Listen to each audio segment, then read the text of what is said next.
Hello everyone, आज हम class 12th accountancy की बुक टी.एस. ग्रेवाल के chapter admission of a partner के अनसॉल्व क्वेश्चन के क्वेश्चन नंबर 97 को सॉल्व करेंगे। ये इस चैप्टर का लास्ट क्वेश्चन है। 31 मार्च 2020 की बैलेंस शीट दी हुई है हमें राम और श्याम की, जो कि प्रॉफिट और लॉसेस को शेयर करते हैं 3:2 के रेशो में। बैलेंस शीट में हमें क्रेडिटर्स, जनरल रिजर्व डिस्ट्रीब्यूट होता है पार्टनर्स में, employees provident fund, then capital is given. Next asset side में we have to given current assets and then fixed asset. Adjustments पे आ जाते हैं। उन्होंने डिसाइड किया कि वो एडमिट करेंगे महेश को, एक न्यू पार्टनर है जिसका शेयर होगा 1/5 विच महेश एक्वायर्ड, जिसको महेश ने एक्वायर्ड किया है पूरी तरह से श्याम से। राम ने कुछ भी सेक्रीफाइस नहीं किया है न्यू पार्टनर के लिए, सिर्फ श्याम ने सेक्रीफाइस किया है। दैट मीन्स कि जो भी गुडविल या गुडविल आई है that is to be distributed in Shyam's capital account, right. Next adjustment में कह रहे हैं कि डेटर है जिसका ड्यू थे 7,500 रुपीज़, वो रिटर्न ऑफ हो गए एज बेड डेट्स और उसमें से उसे सिर्फ मिले 5,000 सेटलमेंट में। दैट मीन्स कि 7,500 में से आपको सिर्फ 5,000 रिकवर हुआ है, राइट। नेक्स्ट एडजस्टमेंट में कहा जा रहा है कि एक 12,500 का वर्कमैन कंपनसेशन की लायबिलिटी क्लेम की गई है। नेक्स्ट एडजस्टमेंट में कहा जा रहा है कि मशीनरी की वैल्यू अंडर वैल्यूड हो गई थी, तो अंडर वैल्यूड हो गई थी तो अब हमें इसे ठीक करके ओवर वैल्यूड करना पड़ेगा। दैट मीन्स कि इसको प्लस करना पड़ेगा। स्टॉक की value 10% more than its market value. अब ये बात यहाँ ध्यान देने वाली है कि यहाँ पर लिखा हुआ है कि स्टॉक वॉज वैल्यूड 10% मोर। यहाँ पर जो स्टॉक की वैल्यू दी हुई है ये हमें 10% ज़्यादा दी हुई है मार्केट वैल्यू से, right. So we have to write it over here the exact value of stock in the next new balance sheet, right. Next adjustment में कहा जा रहा है कि महेश लेकर आया है जो भी capital that is to be equal to 20% of the combined capital of old partners, right. So let's see how to solve this question. So next question is 97। Ram और श्याम दो पार्टनर से प्रॉफिट शेयरिंग रेशियो उनका 3:2। Mahesh new partner है, 25,000 की goodwill लेकर आया है और कैपिटल के बारे में जो इन्फॉर्मेशन हमें दी है दैट इज की 20% of a combined capital of X and Y. So first of all we are preparing revaluation account. So first of all the second adjustment regarding debtors में कह रहा है कि एक 7,500 के हमारे डेटर्स थे और उसमें से हमें सिर्फ 5,000 ही रिकवर हुए। दैट मीन्स कि रिमेनिंग अमाउंट हमारा बेड डेट हो गया, बट जो अमाउंट हमारा रिकवर हुआ है that is to be showing not here. So by bad debts recover, जो पैसे हमारे लग रहा था डूब जाएंगे बट वो हमें रिकवर हो गए, तो रिकवर हो गए तो हम उसकी एंट्री करेंगे। कितना रिकवर हुआ है हमें 5,000 का, राइट। नेक्स्ट एडजस्टमेंट पे आ जाते हैं कहाँ, जहाँ पर लिखा हुआ है कि क्लेम किया गया है वर्कमैन कंपनसेशन का। तो वर्कमैन कंपनसेशन का क्लेम किया हुआ है दैट मीन्स की लायबिलिटी इंक्रीज हो रही है। यहाँ लायबिलिटी इंक्रीज होगी तो डेबिट साइड आएगी और यहाँ हम लिखेंगे to claim on workman compensation, right, and the amount is 12,500। Next adjustment पे आ जाते हैं दैट इज फोर्थ एडजस्टमेंट, जहाँ पर मशीनरी की वैल्यू अंडर वैल्यूड हो गई थी। तो अंडर वैल्यूड हो गई थी तो अब हमें उसे ठीक करना होगा, तो अब हम उसको इंक्रीज करेंगे। एसेट की वैल्यू इंक्रीज होगी तो क्रेडिट साइड आएगी, हम यहाँ लिखेंगे बाय मशीनरी। और कितने से अंडर वैल्यूड हो गई थी, सो अमाउंट इज 5,000, राइट। उसी के साथ नेक्स्ट इसी फोर्थ एडजस्टमेंट में लिखा हुआ है कि स्टॉक की वैल्यू जो है that is to be more than its market value. That means इसका मतलब ये है कि आपको जो ओल्ड बैलेंस शीट में स्टॉक की वैल्यू 82,500 दी हुई है that is to be 10% more than, ये ज़्यादा दी हुई है। We have to find out the first of all exact value, right. So यहाँ पर हमें सबसे पहले अज्यूम करना पड़ेगा लेट स्टॉक बी एक्स। अगर स्टॉक हमारा एक्स है और हमें बैलेंस शीट में एडजस्टमेंट में दिया हुआ है कि 10% स्टॉक की वैल्यू मोर हो गई थी, तो प्लस कर दिया मल्टीप्लाई बाय 10% ऑफ स्टॉक।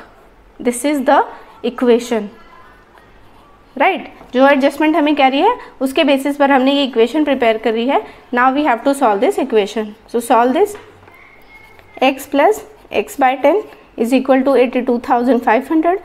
अब यहाँ आ जाएगा आपका 10x plus X that is 10 is equal to 82,500 और यहाँ आ जाएगा आपका 11x इज इक्वल टू 82,500 और ये 10 ऊपर गया तो यहाँ मल्टीप्लाई हो गया 10 से, राइट। सो x की वैल्यू अब जो यहाँ आ जाएगी दैट इज 75,000, राइट। तो स्टॉक, इसका मतलब ये है कि स्टॉक की वैल्यू जो हमने एज्यूम किया था कि वो होनी चाहिए थी 75,000, बट हमें ओल्ड बैलेंस शीट में 82,500 दी हुई है। दैट मीन्स कि कितनी इंक्रीज होके वैल्यू लिखी हुई है, the amount is 82,500 minus 75,000, right. That means कि 7,500 value is increases, right. So asset की वैल्यू इंक्रीज हो रही है तो हम यहाँ लिखेंगे टू स्टॉक, और कितने से इंक्रीज करके लिखी हुई है 7,500। आई होप आप लोग को ये चीज़ क्लियर हुई हो। This is very important thing in this question. So now do the total, all adjustments are done relating to revaluation account. Next is, यहाँ पर आपका बैलेंसिंग फिगर आ जाएगी, इसको कहा जाएगा लॉस ऑन रिवैल्यूएशन। सो 20,000 में से 10,000 जाएंगे, 10,000 is the balancing figure and that is to be distributed in old partners Ram and Shyam. 3:2 का रेशो है, 3/5 एंड 2/5। तो 10,000 का हो जाएगा यहाँ पर 6,000 and then 4,000।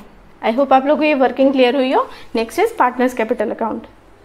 So let's start the partners capital account with the opening balance by balance BD। Opening balance में राम का कैपिटल हमें गिवन है बैलेंस शीट में 1,50,000 and Shyam balance capital is 1 lakh। Next we will distribute reserve which is given in the old balance sheet, right, and that is 25,000 old ratio में distribute होगा। Old ratio is 3:2, so यहाँ आ जाएगा आपका 15,000 and then 10,000, right.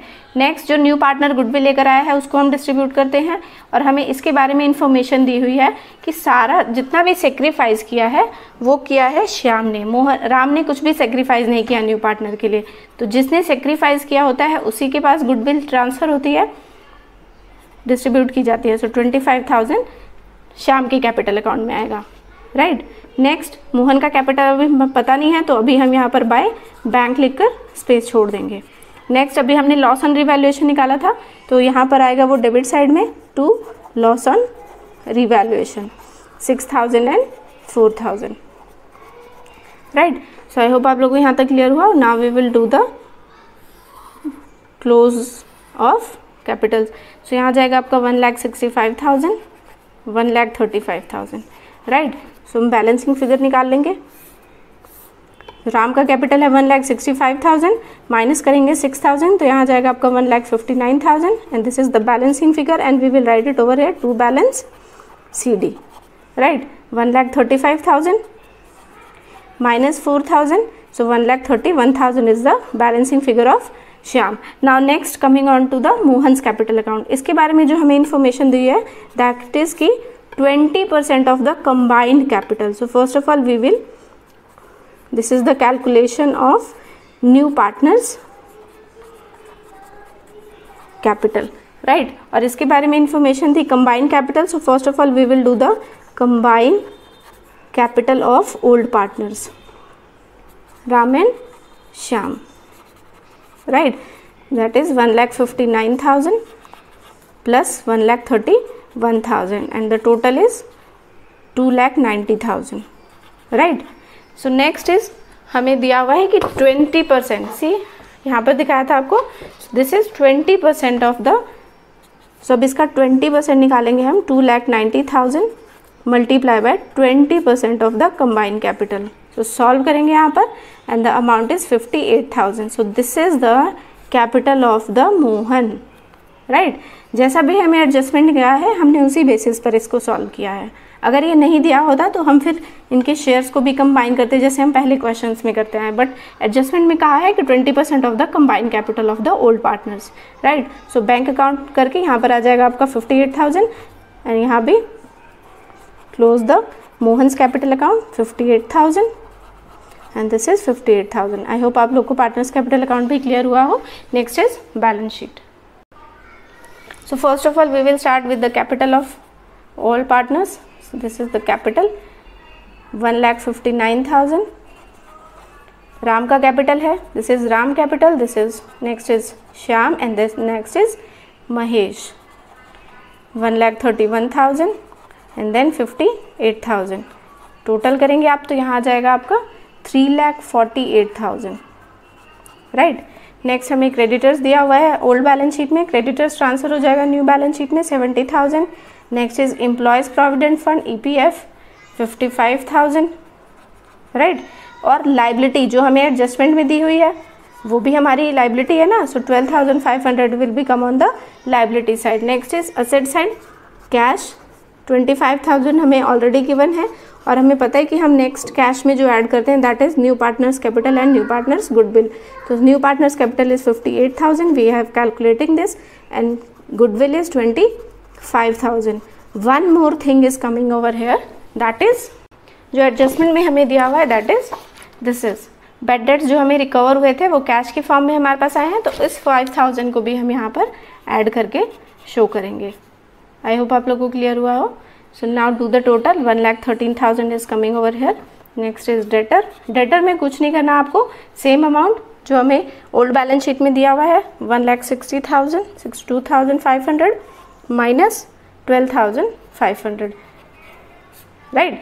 वो जो debtors के हमारे बेड डेट्स रिकवर हुए थे दैट मीन्स कि कैश हमारे पास आया था वो हमारा कैश में आकर ऐड हो जाएगा।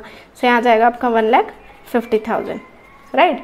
Next is stock. अब स्टॉक की वैल्यू क्या हो रही थी, हमें 82,500 और स्टॉक की वैल्यू हमने क्या करनी थी, रिड्यूस करनी थी, माइनस करनी थी। सो यहाँ जाएगा 7,500 जो अभी हमने वर्किंग नोट में रिवैल्यूएशन में आपको सॉल्व करके दिखाया। This is right. यहाँ पर एसेट की वैल्यू डिक्रीज हो रही थी तभी हमने यहाँ स्टॉक में लिखा है। So this will be deducted and here 75,000 is coming. Next is machinery. Machinery की वैल्यू इंक्रीज हो रही थी, अंडर वैल्यूड हो रही थी तो हमने उसको एड इंक्रीज साइड में लिखा था। सो 1,42,500 plus 5,000, so 1,47,000 is 500 is coming, right. So now do the total of the balance sheet. I hope आप लोग को ये क्वेश्चन भी क्लियर हुआ हो। Do the total 500, 5, 8 and 4, right. यहाँ का भी टोटल मैंने ऐसे चेक कर लिया है, आप एक बार देख सकते हैं। सो 4,85,500, राइट। एक बार हम रिवैल्यूएशन अकाउंट के इस वर्किंग नोट को दोबारा समझ लेते हैं। सी जो ओल्ड बैलेंस शीट में हमें 82,500 दिया हुआ है और एडजस्टमेंट में कह रहा है कि ये जो वैल्यू दी हुई है that is 10% more than its market value. Market value से ज़्यादा अमाउंट हमें दिया हुआ है। So first of all we will find the exact value, और एग्जैक्ट वैल्यू जब हमने निकाली तो वो हमारी 75,000 थी, तो हमें 7,500 इंक्रीज करके हमें ओल्ड बैलेंस शीट में ये दिया हुआ था, राइट। सो अब हमने इसको ठीक करके यहाँ पर लिख दिया है 75,000। आई होप आप लोग को क्लियर हुआ हो। And then we are preparing partners capital account and lastly balance sheet. So please like it, share it and subscribe it. Thank you. And the chapter is closed. All the questions are done. This is the last question of this chapter.